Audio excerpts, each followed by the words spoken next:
Assalamualaikum warahmatullahi wabarakatuh. Kelompok kami akan menyampaikan sedikit mengenai sistem pernafasan pada manusia. Sistem pernafasan pada manusia merupakan salah satu tanda vital tubuh yang paling utama. Tanpa cara kerja sistem pernafasan yang baik, seseorang tidak akan mampu bernapas, bahkan bisa berdampak pada fungsi organ lainnya. Sistem pernafasan pada manusia adalah sekumpulan organ yang terlibat dalam proses pertukaran oksigen dan karbon dioksida dalam darah. Seseorang dapat dikatakan memiliki laju pernafasan normal apabila bernafas sebanyak 12-20 kali per menit saat istirahat dan berlangsung secara berkesinambungan.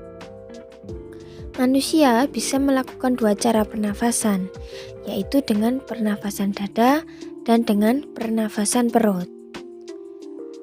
Pada paru-paru yang normal, volume udara bisa mencapai 4.500 cc. Kapasitas ini biasanya dikenal dengan kapasitas total. Ketika proses pernafasan berlangsung, kapasitas vital udara digunakan hanya sampai 3.500 cc. Kapasitas vital adalah jumlah udara maksimal yang bisa dikeluarkan manusia setelah paru-paru terisi. Next, fungsi dari sistem pernafasan pada manusia, yaitu yang pertama, memasukkan oksigen, menghasilkan energi untuk proses oksidasi makanan.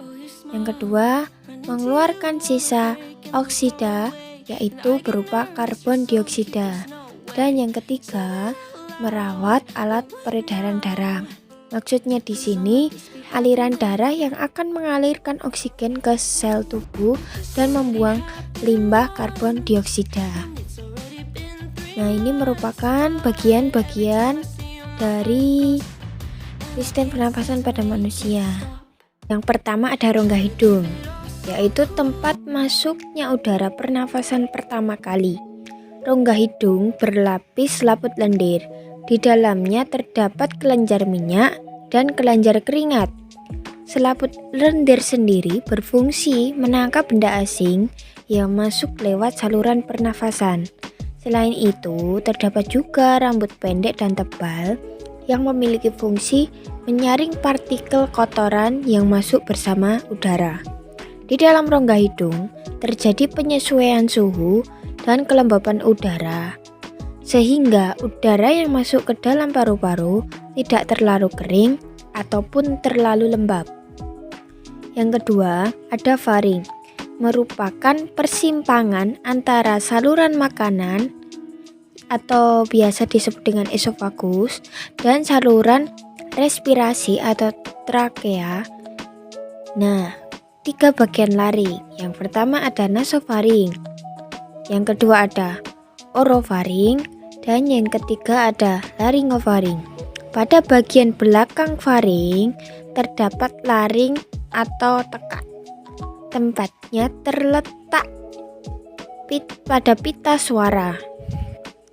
Masuknya udara melalui faring akan menyebabkan pita suara tersebut bergetar dan terdengar sebagai wujud suara.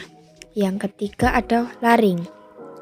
Terletak di bagian bawah faring dan merupakan pangkal tenggorok, tersusun oleh tulang rawan.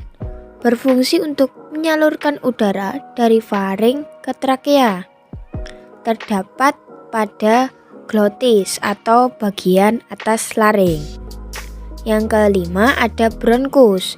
Bronkus merupakan cabang batang tenggorok, jumlahnya sepasang, kanan dan kiri. Dinding bronkus terdiri atas 3 lapisan, yaitu jaringan ikat, otot polos, dan jaringan epitel. Seperti pada trakea, perbedaannya adalah bahwa dinding trakea jauh lebih tebal dan cincin tulang rawan pada bronkus tidak berbentuk lingkaran sempurna.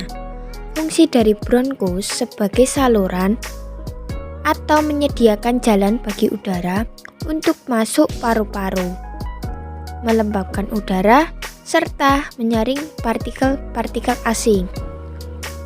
Next, yang keenam ada bronchiolus. Bronchiolus merupakan percabangan kecil-kecil dari bronkus. Sel-sel epitel bersilia pada bronchiolus berubah menjadi sisik epitel. Fungsinya membantu distribusi udara di paru-paru.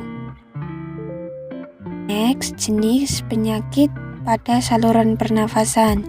Yang pertama ada asma, yang kedua ada asidosi, dan yang ketiga ada TBC. Cara memelihara organ pernafasan. Yang pertama ada hindari merokok. Yang kedua olahraga teratur. Yang ketiga menghindari dari paparan udara atau polusi yang tidak sehat. Yang keempat menghindari adanya infeksi. Next, ini ada 4 poin cara menjaga kesehatan pernafasan, yaitu yang pertama, menjaga kesehatan organ pernafasan dengan makan makanan yang bergizi, berolahraga teratur, istirahat yang cukup, serta posisi tidur yang benar atau tidak terlengkung. Yang kedua, menghindari zat-zat yang dapat merusak organ pernafasan, seperti tidak merokok, menggunakan masker saat berada di lingkungan kotor, dan mengonsumsi makanan minuman yang tidak dingin. Karena dalam hal ini paru-paru sangat posesif terhadap hal dingin. Poin yang ketiga, merawat organ pernafasan dengan cara membersihkan rongga hidung secara teratur dan memeriksakan kesehatan pernafasan ke dokter secara berkala atau teratur juga. Dan yang keempat, menjaga kesehatan lingkungan dengan cara membuat ventilasi dalam rumah, menjaga kebersihan lingkungan agar tidak banyak debu yang berterbangan, serta membuat udara bersih di lingkungan dengan cara perbanyak menanam pohon-pohonan. Sekian dari kami, kurang lebihnya mohon maaf. Wassalamualaikum warahmatullahi wabarakatuh. Terima kasih.